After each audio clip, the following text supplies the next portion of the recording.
You ever have one of those days where you realize the only thing standing between your family and a pack of predators is a century-old steel valve that your great-grandfather installed before the Great Depression?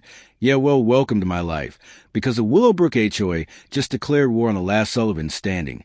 And I'm here to tell you never mess with a man who's lost everything, but his pride the real kicker. They picked the exact day I took my daughter Emma, 12, fighting leukemia, to the hospital for chemo, and while we were gone, they bulldozed my great-grandfather's barn like it was some rotten shed instead of the last piece of my family's soul.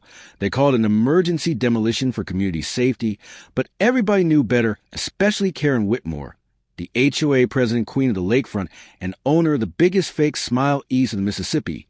If you think I'm bitter, you don't know the half of it. I pulled up after a long, draining hospital day to find Emma asleep against a window, her little face pale, and a giant yellow excavator, just sitting there like it owned the place the barn the one dad and I used to fix up every summer was gone, just a pile of shattered timber and old memories. I could still hear Dad's voice right there, my chest son, take care of the barn, it's our legacy. And now gone, Emma barely whispered Daddy. Whereas great-grandpa's barn, it was all I could deny to break down right there on the driveway. She was tired from chemo, but she understood she was 12, and she knew how to read the room better than most adults. Then this guy in a hard hat jogs over, shoves a manila envelope into my hands, and starts apologizing like he just ran over my dog emergency demolition. Notice it screamed in red ink, claimed they'd try to reach me all week flat out. Lie, we've been home every day, except that one they waited for us to be gone. Emma still thinking like a detective even when sick. Start snapping pictures demolition. Notice the wreckage, the excavator's license plate, gotta get evidence Daddy, that's what they do on TV, and she's right across the street, Betty Chin, neighborhood historian, and troublemaker. In the best way, comes flying over with her iPhone Marcus. I saw them surveying last week, Karen, and some architect talking about maximizing lakefront access for guests. She has photos, Karen, and her team planning this out in detail. No emergency, just a land grab plane, and simple my neighbors started trickling out some shock some. Disgusted others just went back inside. You could feel the lines being drawn right there in the sunlight on broken boards of what used to be my barn. I'm going to the ruins hands, shaking when Emma points to something shiny, a dented lockbox from the old tool cabinet. Somehow, still intact, inside a pile of yellowed photos, a water system map. And an official-looking paper with county seals my heart. About stopped, I'm flipping through these documents when the full picture hits my great-grandfather wasn't just some farmer. He built the dam, the pipes, the whole system. There's even a contract the Sullivan family holds perpetual water rights and management authority over the lake, the very same water that Karen's precious resort lives and dies on all at once. Grief turns to anger, turns to purpose. I take more pictures, start documenting everything if Karen wanted paperwork. War, she's got it, that's when Tank Rodriguez shows up. Ex-Marine, 3 tours, now construction foreman brother that was. Good timber, no one does emergency demos with equipment like that unless they want to send a message, and they pulverized it. So you couldn't rebuild. Betty grabs my arm, whispers. I overheard Karen saying she needed to get the Sullivan property before summer season phase 2 expansion. So it's not just my barn, it's my whole family's land. They're coming for everything. Then Emma, bless her, uncovers the real ace in the whole documents in that lockbox, hand-drawn water system app, legal contract signatures from county and state officials from 1924. My great-grandfather even got the county to sign off on a perpetual easement and emergency authority, meaning the water valve on my land controls everything, and legally Karen can't touch it without my say. So I nearly laughed, first real laugh in weeks, thinking Karen's been playing checkers. But Grandpa was playing chess before she was born. So the next day I walk into the emergency HOA, meeting Karen, called folder in hand, Emma. Beside me, you could cut the tension.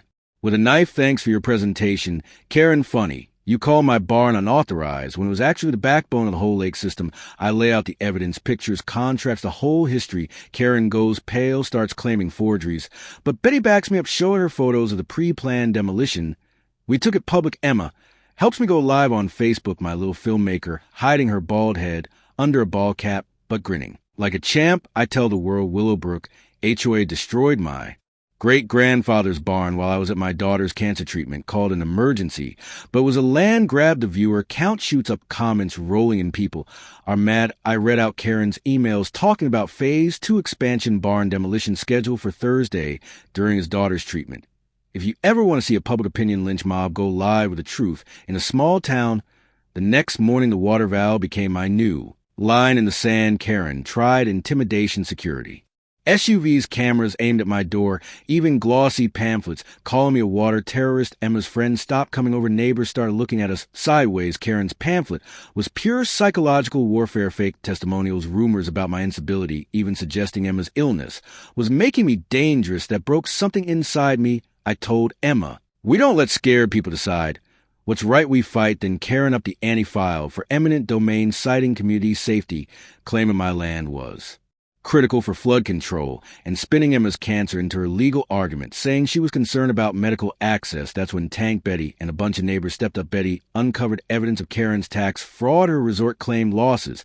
But social media showed nonstop luxury. Rick from the hardware store share receipts of Karen buying surveillance gear, paying cash for weird things. Jennifer, a neighbor who works in insurance, discovered Karen donated $50,000 to the insurer handling Emma's claim. Right when our coverage went under extended review, Emma's health turned critical. We needed a bone marrow transplant fast, but the insurance stalled, citing community support concerns. And Karen showed up at the hospital, all crocodile tears, offering to help if I just sell the land for $750,000. I saw right through her. She was using Emma's life as a bargaining chip. After she left, Emma asked, "Daddy, she's not really helping us, is she?" I told her the truth that night. I took the documents, my grief, my anger, and my family's legacy, and walked out to the damn vow the old wolf fought me.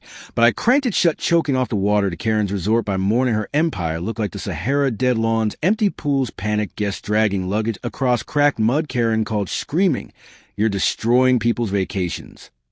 I told her, "Now you know how it feels to have something you love destroyed." Hung up feeling hope for the first time in months. The county commissioners meeting was standing room, only Jennifer live streaming. To thousands, Emma frail, but determined, sat by my side in her Team Sullivan cap. I laid out the full case, fraud, corruption, water rights. Emma played her own recorded message. "Mrs. Whitmore is making my daddy choose between saving me and saving our land." Tears everywhere. Then I played Karen's own words recorded on audio, admitting to manipulating insurance, using Emma's illness as leverage. That was the end for Karen. The feds opened a public corruption investigation, and the state attorney general launched a tax fraud case, and the county stripped her of all HOA power. The insurance company expedited Emma's surgery. Full coverage, no questions. Emma's transplant was a miracle. Her hair started growing back red and curly, and she celebrated by painting a sunrise over the lake for the new community center built on the site. Where the barn once stood, Karen lost everything.